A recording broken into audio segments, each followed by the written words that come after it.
御剑宗很强，与皇麾下36军之一的御。你究竟是什么人？不，上有4大剑仙弟子，哎呀，他就在山顶上。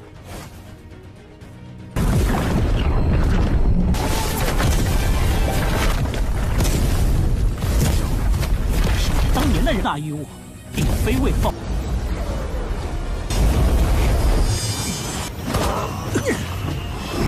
破空指。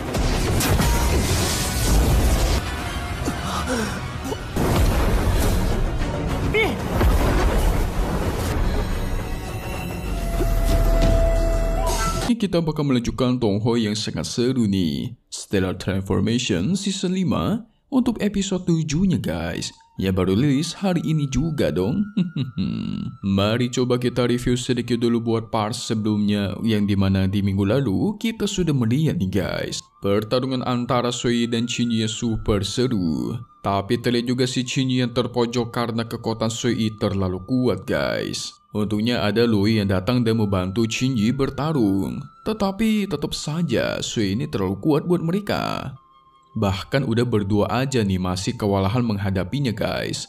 Wumi pun akhirnya datang dan membantu mereka, yang dimana itu membuat Sui sempat bingung. Kok Umin ikut campur ya dalam urusan mereka coba? Tapi tiba-tiba muncullah Kaisar Iblis Sui Tianya datang untuk menyerang mereka guys. Dia datang untuk membantu Sui membantai Qingyi. Tanpa basa-basi, Tianya pun langsung mengeluarkan teknik pamungkasnya, yaitu badai darah. Namun apa yang terjadi? Tiba-tiba muncul seseorang yang menghancurkan teknik badai darah itu, yang ternyata itu adalah Kaisar Yin guys, kakeknya Lin Lin. Dan ya, Kaisar Yin itu bukan kaisar biasa ya guys ya. Sekelas Kaisar Iblis Sui Tianya aja itu tunduk guys. Kaisar Yin bahkan menghukum mereka karena berbuat onar, dan mengatakan kalau mulai sekarang iblis nggak boleh masuk lagi ke bintang Blue Bay. Dan untuk mendengar itu, Tianya cuma bisa berterima kasih pasrah guys, karena nyawa anaknya kan lebih penting ya. Apalagi sudah diampuni, jadi ya mereka terima saja. Pada akhirnya mereka pun pergi dari sana. Setelah itu Qingyi pun berkonsentrasi untuk meningkatkan kultivasi. Dia juga mempelajari teknik baru, yaitu teknik jari guys. Dan sekarang dia semakin pede karena kekuatannya sebanding dengan Golden Immortal tingkat 9. Karena itu juga dia langsung bergegas untuk menuju ke alam iblis. Saryu pun mulai menjalankan rencananya. Tidak lama dari itu, Cepai pun datang dan memberikan informasi kalau rencana yang mulia Kaisar Yi sudah dijalankan, dan dia sangat yakin kalau sekarang Qingyi tidak akan bisa melarikan diri lagi dari galaksi Silver String ini guys. Tentu mendengar itu, Kaisar Yi pun senang. Dia bahkan sebenarnya penasaran berapa banyak rahasia disembunyikan oleh si Qingyi. Terutama yang paling dia penasaran kan adalah si Lan Feng guys. Paman Lan Feng yang sangat kuat dan berasal dari sekte mana coba? Ya elah, dia nggak tahu itu boneka ya. Tapi mari kita perhatikan apakah rencananya Kaisar Yi ini guys.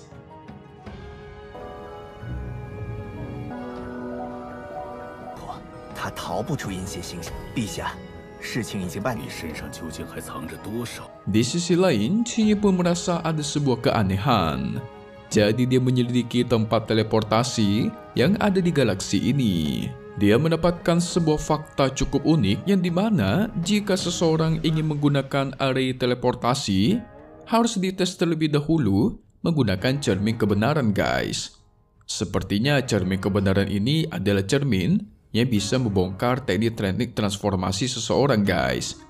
Jadi cermin kebenaran ini adalah rencananya dari Kaisar Yi. Sehingga sosok apapun yang dipakai oleh Qingyi itu bakal ketahuan guys. Penyamarannya bakal terbongkar.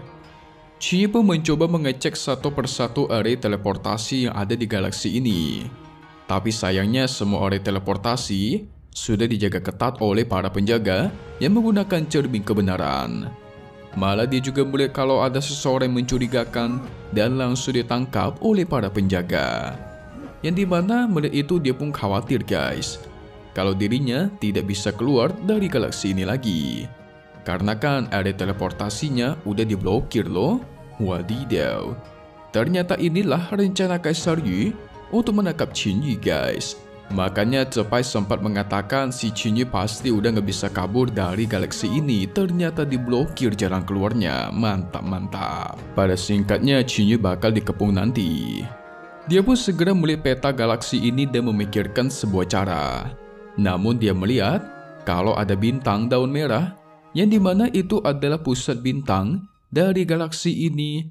Karena di sana adalah tempatnya sekte pedang Gyok guys. Sehingga dia pun bergegas untuk pergi ke bintang daun merah yang dimana di sana ada sekte pedang Gyok musuh bebuyutannya guys. Kacau. 传送阵皆被封锁，红叶星。 Tapi saat masuk dia dibuat bingung dan heran. Karena dia seperti merasakan ada portal teleportasi di gerbang itu guys. Dia pun mulai sadar dan tidak menyangka kalau sekte pedang Gyok memiliki portal misteri seperti itu untuk keluar dan masuk. Tidak lama dari itu, dia pun mendengar kalau ada seseorang yang datang. Jadi dia langsung bergegas untuk bersembunyi guys. Ternyata itu hanya seorang dari sekte pedang Gyok yang keluar dari portal dan sedang menuju ke suatu tempat.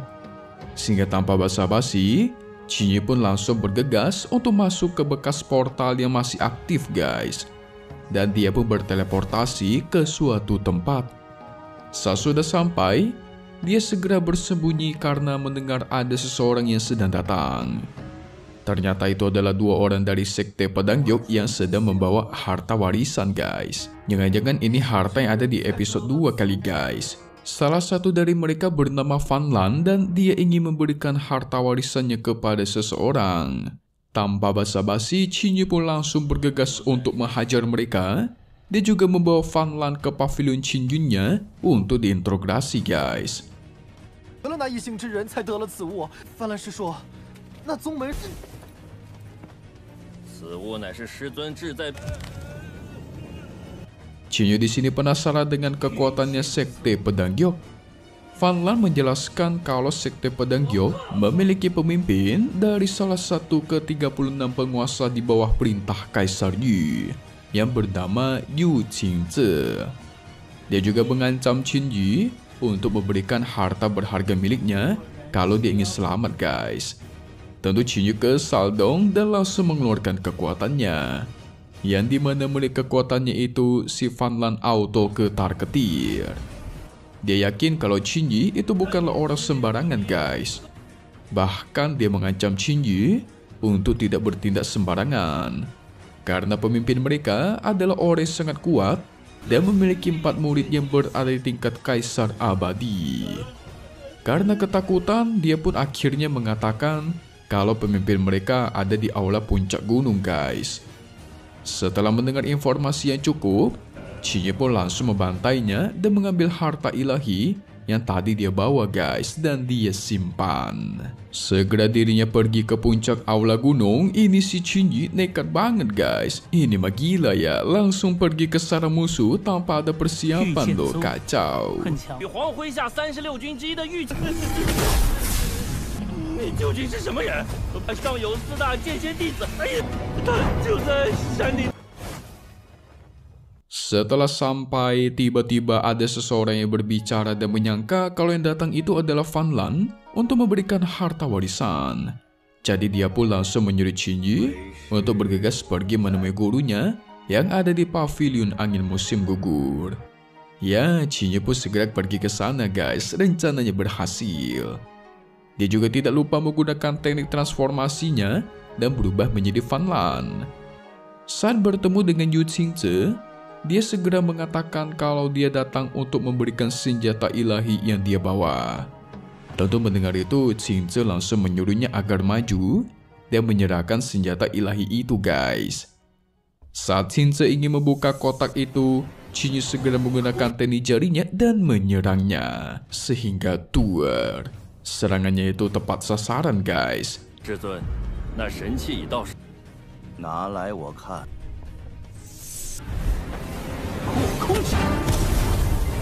Namun tanpa disangka-sangka, Qingze berhasil selamat walaupun dia terluka terkena serangan jarinya milik Qingyu. Tentu Qingze terkejut dong, ini si Qingyu berani banget datang sendirian langsung ke markas pula. Tidak lama dari itu, muncul lagi seseorang yang datang karena mendengar sebuah ledakan terjadi. Orang itu bernama Yufan, dan dia juga terkejut. Qingyu datang untuk menyerang sekte pedang gioknya guys. Sehingga mereka mulai bekerja sama untuk melawan Qingyu. Melihat kondisi ini cukup merugikannya, Qingyu pun bergegas untuk kabur. Yang dimana Qingzi dan Yufan gak tinggal diam dan segera mengejar dong. Qingzi menggunakan tekniknya untuk membuat formasi pelindung supaya Qingyu gak bisa kabur guys. Dia bakal menyerang Qingyu dan mengatakan kalau dia akan membantai Qingyu sekarang juga. Tapi Qingyu gak takut dong, dan malah meledeknya karena dirinya sekarang diincar oleh Kaisar Yu.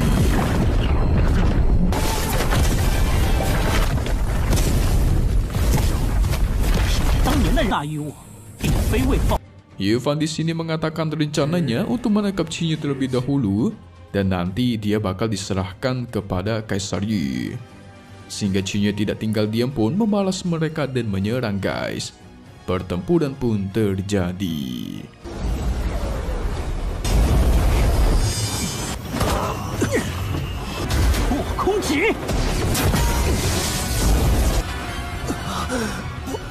Qingyu mulai mengalahkan Qingzi terlebih dahulu agar dia bisa keluar dari pelindung ini.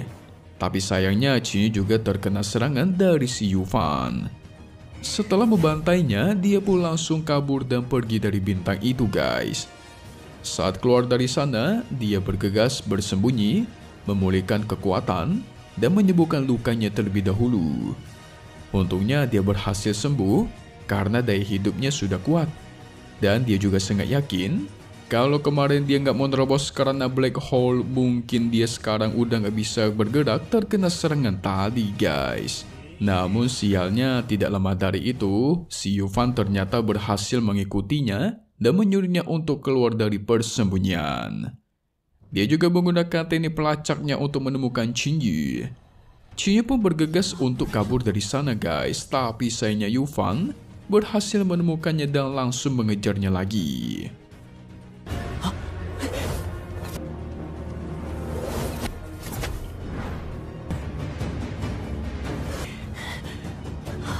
Qingyu sempat bingung dong, kok si Yufan itu selalu bisa menemukan dirinya dimanapun dia berada guys. Dia segera menyerang Yufan dan mencoba kabur dari sana, tapi dia kembali bingung. Karena sebelumnya dia sudah menyatukan jiwanya ke dalam air mata meteor. Yang dimana dia bahkan yakin, bahkan seorang Kaisar Yu pun itu pasti kesulitan untuk mencari keberadaannya guys. Kok si Yufan itu bisa semudah ini ya? Kalau kita semua ingat di episode sebelumnya, dia juga menggunakan teknik ini pada saat bersembunyi dari Kaisar Yu. Lalu Qingyu pun mulai sadar dan menduga kalau ini semua pasti karena dirinya yang sudah terkena serangan dari Yufan guys. Jadi singkatnya, pada saat dia terkena serangan dari Yufan, sepertinya Yufan sudah menaruh sebuah teknik di dalam dirinya Qingyu. Nah, teknik itu berhasil melacak kemanapun Qingyu pergi guys. Pinter juga ya. Dengan cepat Qingyu pun langsung mencoba untuk menghancurkan teknik ada di dalam tubuhnya itu. Tapi sayangnya teknik itu nggak bisa dihancurkan oleh dia guys. Bahkan kekuatan lubang hitamnya juga nggak bisa menghancurkan teknik itu. Waduh, teknik macam apa ini coba ya? Sampai-sampai Qingyu pun nggak bisa menghancurkannya guys.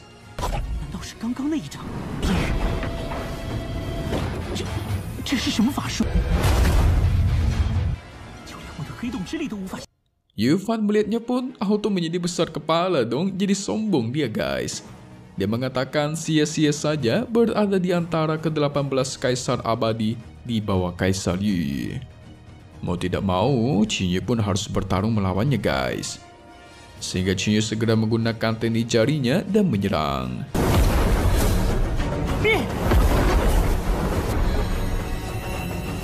Tapi si Yufan bisa menang serangan itu dan malah dia membuat sebuah domain areanya agar Qingyu tidak bisa kabur.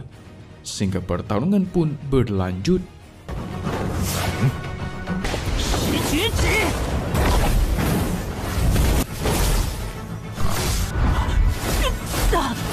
Di sini Qingyu terlihat kewalahan melawan Yufan yang sangat kuat.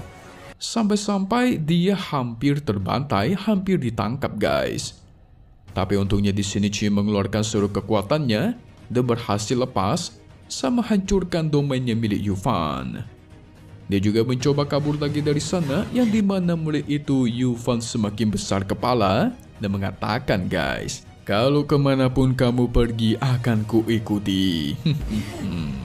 Namun apa yang terjadi, Qin ternyata berhasil ditangkap lagi dan terhisap ke sebuah portal yang dibuat oleh Yufan, guys. Wadidaw, ini Yufan kuat juga ya guys ya. Mimin awalnya kira dia nggak sekuat ini guys, mengira cuman orang biasa, ternyata kuat juga loh. Tapi tunggu dulu dong, mari kita masuk ke bagai spoiler buat part berikutnya dulu nih guys, bakalan seru dong. So langsung saja buat episode minggu depan, yaitu episode 8 season 5-nya. Kita bakal melihat Shinji yang berhasil melepaskan ikatannya Yufan. Nanti juga dia bakal dibantu oleh klan naga lagi nih guys. Lalu dia bakal bertarung kembali dengan Sepai, si anak buah Kaisar Yu. Kemarin kan belum sempat selesai ya. Tapi apa yang terjadi nih? Nantinya dia bakal bertemu dan berhadapan lagi dengan Kaisar Iblis Sui Tianya guys. Wadidaw. Memang sih kemarin kan Qin udah menerobos karena lubang hitam ya. Tapi sebelumnya dia kalah telak malah sama Kaisar Iblis Sui Tianya. Nggak sama Kaisar Iblis doang, sama anaknya saja si Sui Ying itu juga kalah guys. Ya pertanyaan cuma satu guys, apakah Qin mampu melawan mereka ya? Aduh, Mimi sih nggak yakin ya, kecuali dibantu orang lain. Kayaknya bisa sih. So, update lagi nanti untuk part 8-nya di minggu depan lagi ya guys. Lebih pastinya lagi hanya di sini.